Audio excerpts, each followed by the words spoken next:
Shalom everyone, I'm going to continue the series of the Daf Yomi. Today we are on Daf Tetzvav, that is page number 15, here in Masechet Nazir. And very interesting case scenario today. We've been talking all about terminologies where people are going to express if they want to be a Nazir or not, or how many days, the length of it, or could they take multiple Nesirut statuses upon themselves. And today is no different. What we see inside the Mishnah in the Daf today teaches about a person who's going to accept Nesirut upon himself twice on two different occasions with two different expressions over here. First time he is going to say, when my son is born, I will become a Nazir. This is a phrase that he will take. Then he's going to say another phrase, which is, I accept upon myself to be a Nazir for 100 days. That's the second statement.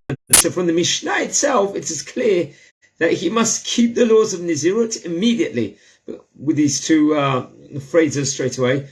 However, the question could be posed is what to do if the son is going to be born in the course of the next 100 days over here. So the Mishnah says that if his son is born any time up until the 70th day, so the phrase in Hebrew is Lo Hifsid Kelum, it won't be lacking anything over here. He does not lose anything. That's how it's translated. See the word, the phrase, Lo Hifsid Klum. If he is born after the 70th day, over here, it's Soter Shiv'im, and he loses those 70 days, and it looks like he's going to have to make up on those different ends. So these are two basic approaches that were taught here inside the Mishnah over here. However, according to Rashi, one of the commentators inside the Gemara respectively, if the son is born before the 70th day over here, remember he's in the process of keeping the 100 days and it's before the 70th day, the man will have a hefsek, he will interrupt this 100-day Nesirut, which he had taken upon himself. It's going to sort of like freeze at this stage in time, and then he keeps the standard 30-day Nesirut that he had accepted upon himself in celebration of the son's being born, and the Nesirut that he accepted first. Upon completion of those 30 days, in gratitude for the son being born over there, he can then return to the 100-day Nesirut that he began earlier. So it freezes. So say on the 64th day, the son is going to be born. Then he freezes. He's kept 64 days instead of 4. He's got another 36 he's got to do in the bank. But now he's got to keep the other 30, which he had promised. Then he returns back retroactively to those 36 days and keeps it. He doesn't have to do the whole thing again. Should the son be born later than the 70th day, since no Nesirut, there's a principle, can last less than 30 days, all of the previous days, it's gone, finished, finito. And the man must begin this 100-day Nesirut all over again, according to this opinion in the Rashi. However, Tosfot and Rosh are going to enter in and offer a different approach.